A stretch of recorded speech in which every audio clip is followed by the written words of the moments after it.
Well, today I'm headed to Woodward, Oklahoma, in the northwest direction. I hardly ever go north, I hardly ever go west, so today we're going northwest. I go west all the time. That made no sense. I hardly ever go northwest. We'll just put it that way. Going to a LongShot's Bar and Grill. Looks like a pretty nice little, not so much of a hole-in-the-wall burger joint kind of place, but still a one-off, so we're gonna go check it out. I'm north of Yukon, Oklahoma right now on Highway 4. Looks like we're in the middle of a widening project for this area, and they've got the 55-mile-an-hour speed limit cut down to 35. And apparently I'm the only one that likes to follow it, because I've got a line of cars behind me that look a little upset, but oh well. I think maybe this is the end of it though, so we're gonna boost up to, I haven't seen an end road construction sign yet, but we're gonna boost up to 45 anyway. 117 miles one direction for a burger. Motorcycles. This is where I'd set up my GoPro to do my exhaust video about a year and a half ago or so. A little over a year ago. That was probably the last time I was on this road. Coming up on Piedmont, Oklahoma. Piedmont, the town, is actually way up there where you see that church steeple sticking up in the air. This is kind of becoming the new up-and-coming Piedmont area. They got a tractor supply.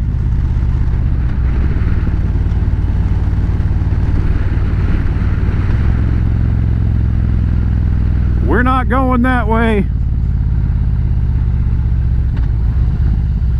Apparently we're not going this way yet either. Now we are. Doggy!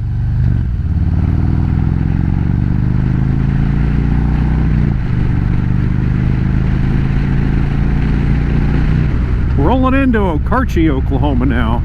This is a pretty common motorcycle destination. They claim to have the state's oldest bar, Ishans. Ishans is also famous for their chicken. Maybe not world famous, but at least statewide famous. Maybe not even statewide famous. Nothing special about their chicken. It's pretty good. I'm not a big fan because I hate eating meat off a bone. And your choices of chicken are whole chicken or half chicken. That's it. 4 fried chickens and a Coke. And some dry white toast, please. You get the whole thing or you get half of it. Only other thing on the menu is sides and beer. And depending on your whole chicken or half chicken, you get a certain amount of slices of bread, some bread and butter pickles. I think that's it. It's been so long since I've been there. We've already passed it. It's back there. You got to go off of this road to get to it. We're not going off of this road. This trip is going to be a whole lot of boring. I almost thought about cutting it short and going to Hennessy, which is 28 miles from here, instead of going clear to Woodward, which is still 108 miles from here. Because as you know, I hate riding in the dark, and it's definitely going to be dark on my way home, and my liner's not in my jacket, but the wind's going against me now. The wind ought to be with me on the way home, and it's not going to be super dark. We just had time change, so I'm just going to tough it out. It says we'll get there at about 16:52. We'll say about half an hour to eat, 45 minutes, and another couple hours home. Be home late 7, early 8, whatever. You only live once, right? Whole lot of this straight flat road. Nothing much to see here. I need to stop alongside this railroad track one of these days though and see if I can't scavenge some old railroad spikes for the blacksmithing, but that's illegal, so I'm not going to do that. Anyway, next town's Kingfisher. We'll see you there. Welcome to Kingfisher. I don't know anything special about Kingfisher. I think maybe this might be, yeah, right here. Welcome to Kingfisher, birthplace of Sam Walton, founder of Walmart stores. So they've got that going for them. So I got that going for me, which is nice. They got an Atwoods. Better than Tractor Supply, in my opinion. Bigger than Tractor Supply for sure. Oh, we could stay north on this road that we're on now, which is Oklahoma 81, and end up eventually in Enid, Oklahoma, where Vance Air Force Base is. But we're going to turn left and remain on Highway 3. This is 3 and 81. We were on 3 when we were going through Piedmont. It kind of merged into 81/3 when we got into Okarche. And I lied. We're turning on 33. Such a liar. But it's also 3, so I'm not a liar. Just a fibber.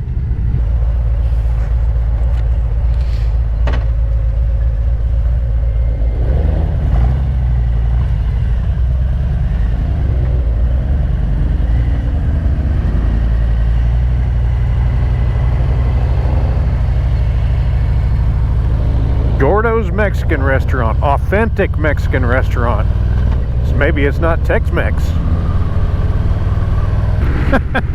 Next turn is in 99 miles, and that's when we get there. We ought to be going through, oh, what's the name of that town? Watonga. I think that's the next town, and I don't know what's after that. I'm not sure I've ever been further west than that, further northwest than that. So, yeah, lots of this. Hopefully I can get around this truck. He's throwing off a hell of a draft. And we'll see you sometime.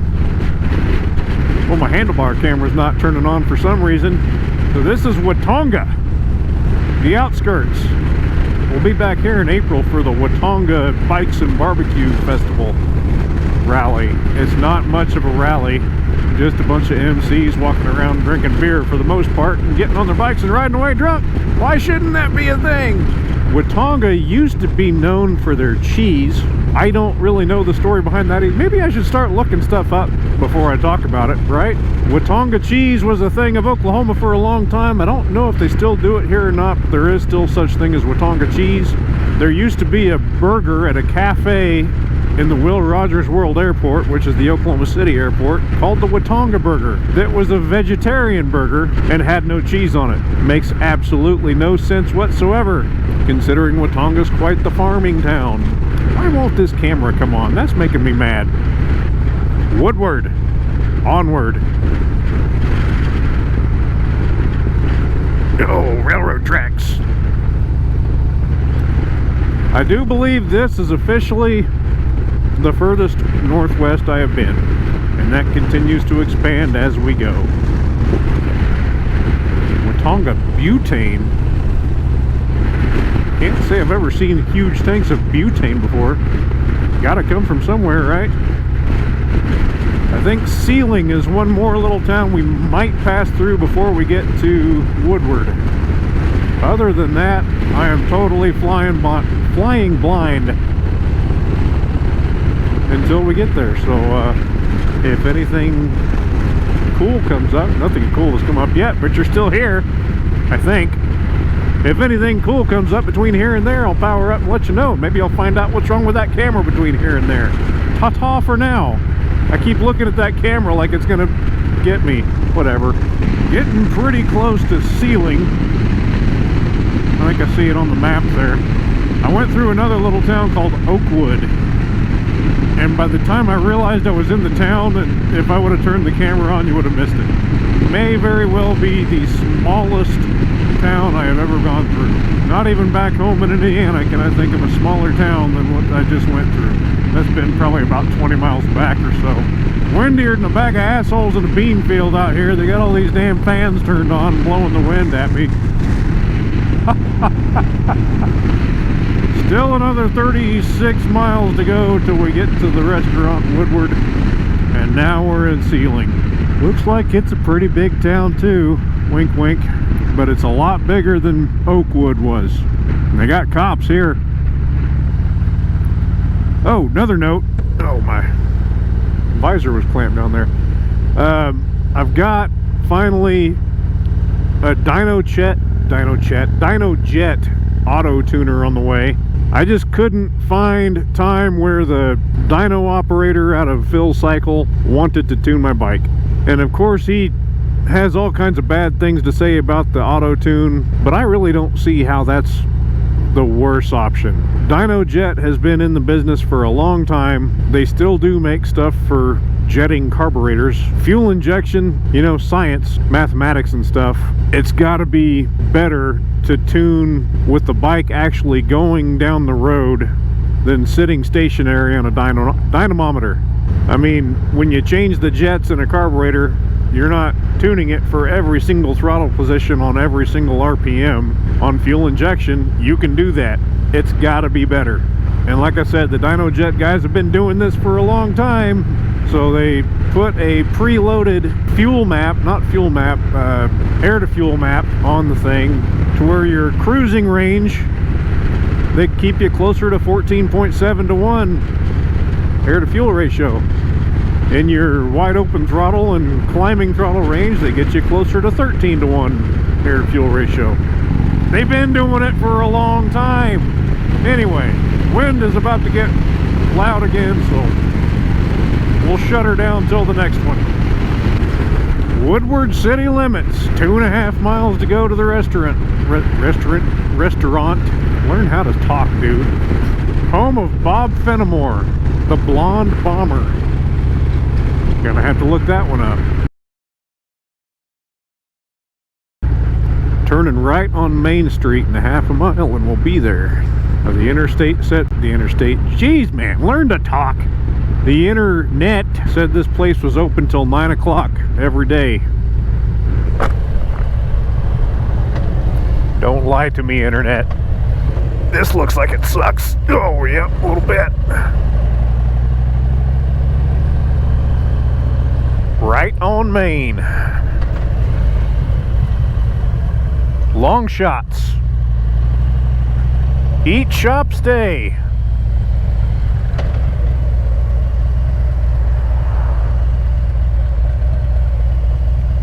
Downhill parking, so let's swing this accordingly. Always plan ahead. Walker's Western Store. Kind of wish that was open. All right, we're here. We'll see how it goes. All right, we're back on the road.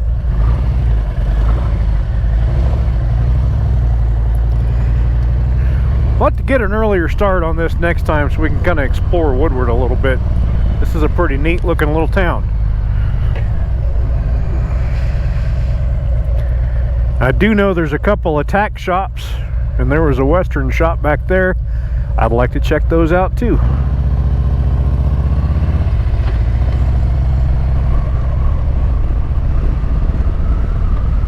Got the camera working.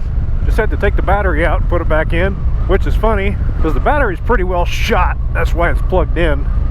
Now, unfortunately, there is not a different way to get home that's not going to take me an hour longer. Except for now I'm going to go down to I-40 instead of taking Highway 3, which is going to save me a whopping 10 minutes. So, the same. Now, it's not a boring ride, don't get me wrong. I love riding no matter where the hell I'm at. But it's boring in the means that there's absolutely nothing to see between here and there, between here and home. Place for rent if you want to live in Woodward. So I don't know if I'll turn the camera back on before I get home or not. I'll at least turn it on shortly before I get home to say thanks for riding along and all that good jazz. So until then. Oh, and here's what I had. I had some jalapeno poppers. And just a plain old cheeseburger. Nothing special about it, but it was pretty good. And a Iron Monk Stilly Wheat beer, not pictured. Anyway, see you eventually. Well, thank God for this little roadside gas station. Two things I always do when I go riding is check my level of gas before I'm leaving a large area, and forget to wipe my visor off. But this time I forgot to check my level of gas before I left Woodward.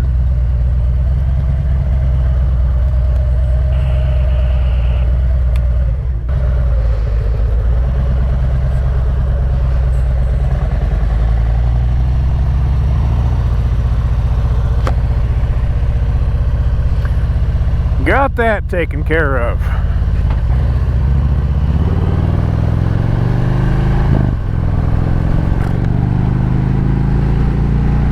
Change of plans too.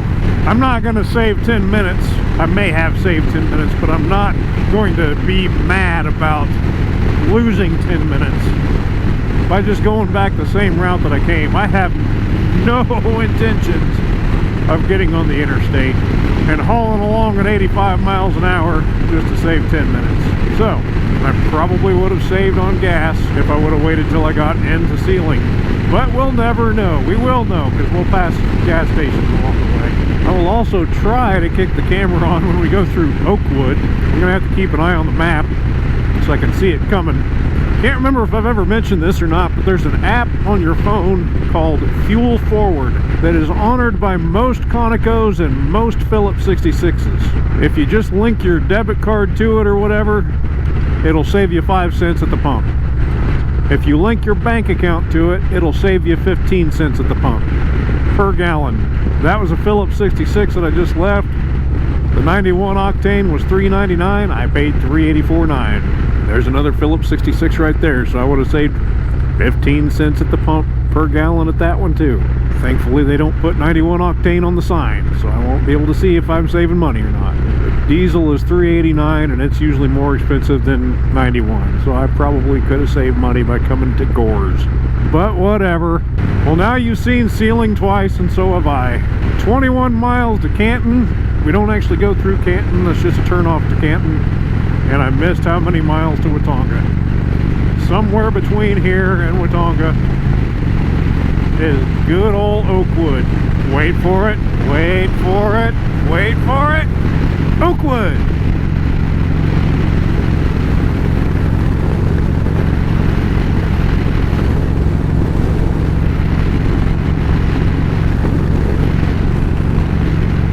And we're done. That was it. We're back in Watonga, and I did see a sign back there that said Watonga cheese available at some plant locally here in town. So I guess Watonga cheese is still a thing. Whether or not it's still made in Watonga, I don't know.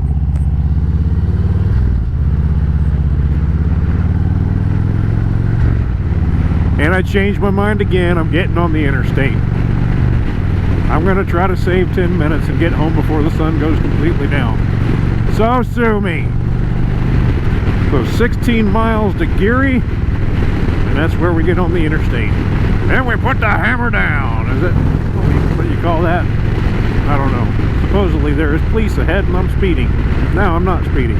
Still there? Yep, there he is. I see them.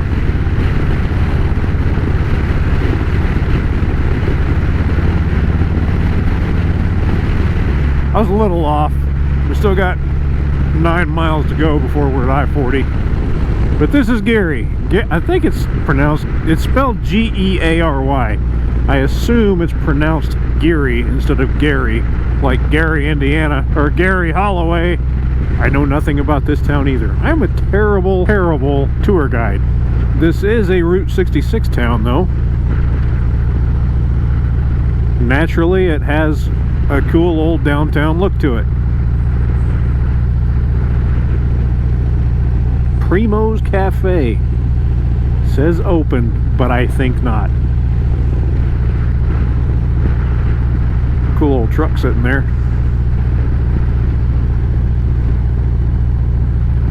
This has been Geary.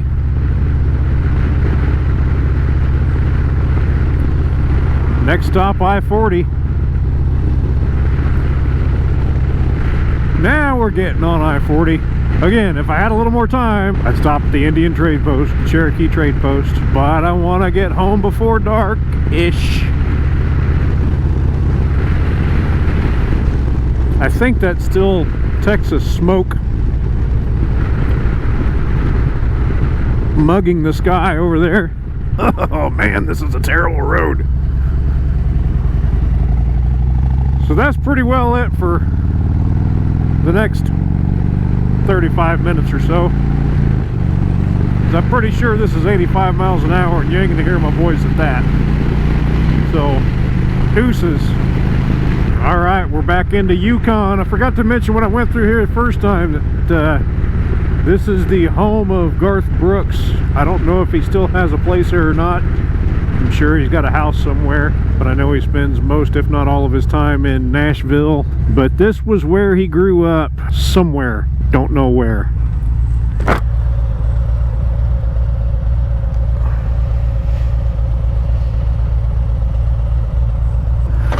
Decided to get off the interstate a little early so I could enjoy a little bit of not freezing my balls off. It's not that cold, but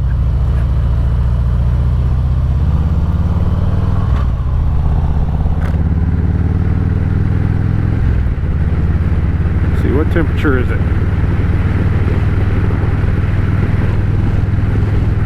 Guess it helps if I hold down the right button. 59 degrees, that's not bad at all, but when the sun goes down, that's kind of chilly.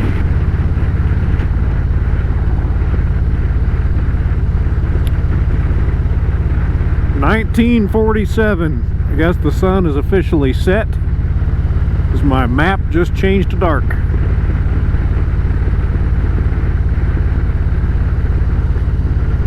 We're close enough to home that I'm not mad about it. We're also close enough to home that it's a good time to say I appreciate you riding along.